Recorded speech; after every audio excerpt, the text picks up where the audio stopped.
आज मोरे रणजीत रो जन्मदिन आयो। अरे आज मोरे रणजीत रो जन्मदिन आयो। और बीमारम जी पापा जी तो पार्टी दिरावे। और अस्तु देवी मम्मी जी केक जोर खिलावे, पार्टी मनावे। और पद्मारम जी दादो साथों ने बधाइयों जी देवे। और पद्मी देवी दादी साए लाडकड़ो लड़ावे। अरे बाबू लाल जी बड़े पापा जी गिफ्ट जोर देवे। और आसू देवी बड़ी मम्मी जी बर्थडे विश करावे, बर्थडे विश करावे।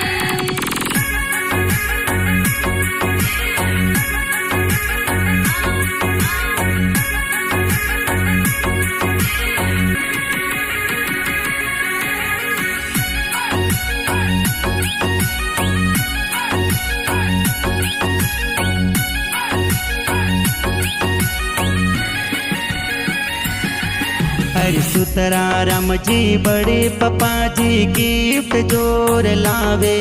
हर गोमी देवी बड़ी मम्मी जी बर्थडे विश करावे। और मारम जी काको सातो गिफ्ट जोर लावे। और हरकू देवी काकी सातो बर्थडे विश करावे, सातो बर्थडे विश करावे। हरि दिनेश भाई गणा होसीला पार्टी दिरावे। हर लीला बाबी गणा सिला गिफ्ट जोर देवे। ए अशोक जी भाई साथ को पार्टी दिरावे। ए नौजी देवी बाबी सा बर्थडे विश करावे, बर्थडे विश करावे।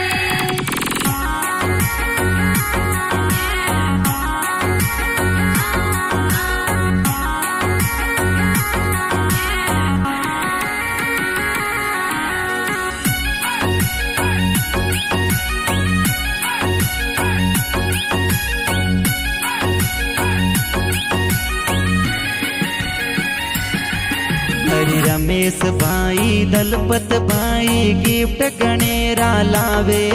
और सुरेश बाई बजरंग बाई बर्थडे विश करावे। ए सुकी बेन कमला बेन गिफ्ट जोर लावे। ए मीना केलस बेन बर्थडे विश करावे, बर्थडे विश करावे। अरे अलका बेन माया बेन केक थोन खिलावे। और सावला राम जी मामो साई बर्थडे विश करावे। ए बबीता देवी मामी सातो पार्टी में आवे। थे जियो हजारों साल रणजीत दिल सो देव बधाया, रणजीत दिल सो देव बधाया।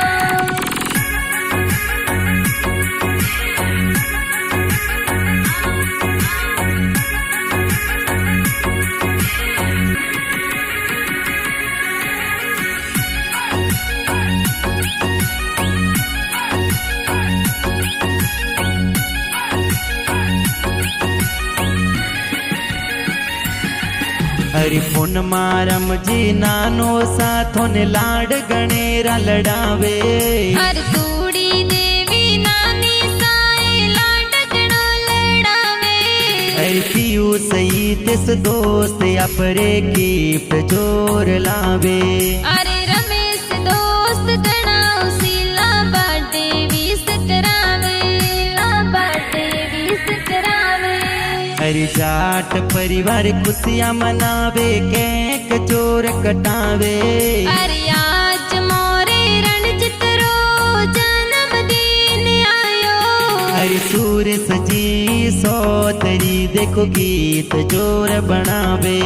हर म्यूर डिजिटल स्टूडियो में गाना धूम मसावे, गाना धूम मसावे। थे जियो हजारों साल रणजीत दिल सो देवा बधाया। थे जी